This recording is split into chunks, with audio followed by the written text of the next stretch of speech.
which among alcohol's many charms is that which most appeals to him, and if drink has played any role in saving him from Jesus in the fashion that Jesus saves others from drink. Well, my favorite miracle in the New Testament is, of course, the one at Cana,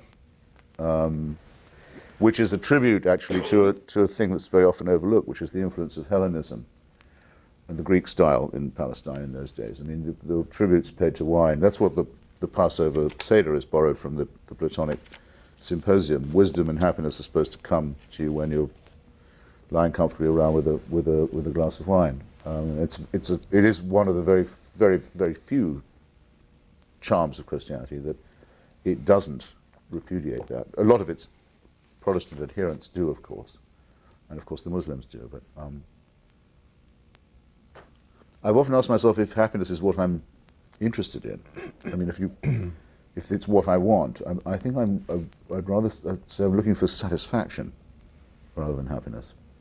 And whenever you ask if you're happy, as you probably know if you've ever tried it, you're about to make the discovery that perhaps not as much as you thought you were, or you wouldn't be asking. The mind is on such a knife edge. Don't think I can say much more. I'd have to say so much more than that if I've said any more, so I'll stop. Except for, as for the drink, I don't know why the word is out, you know, that I sort of can't manage without a glass in hand. I can take a cocktail if I have to, and I think it's certainly very rude to refuse it if it's offered. And I think that food tastes much better with wine.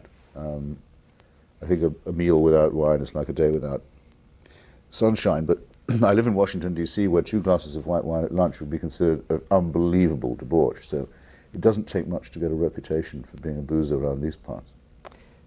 Back to the New Yorker profile Yes. from last year. Your wife said to the author of this, Blue said to me once in a while it seems like he might be drunk. Aside from that, even though he's obviously an alcoholic, he functions at a really high level and doesn't act like a drunk. Again, this is coming from your wife.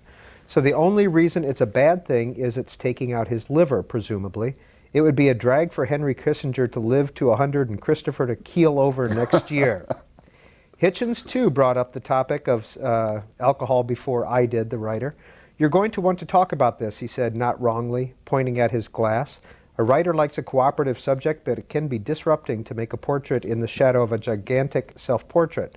He was not a piss artist, he explained, someone who can't get going without a load of beer, who's a drunk, overconfident, and flushed. I can't bear that. He went on, I know what I'm doing with it, and I can time it. It's a self-medicating thing. It says also that when Mel Gibson was arrested, your comment was, and he blew a .12 in the breathalyzer, that's as sober as you'd ever want to be.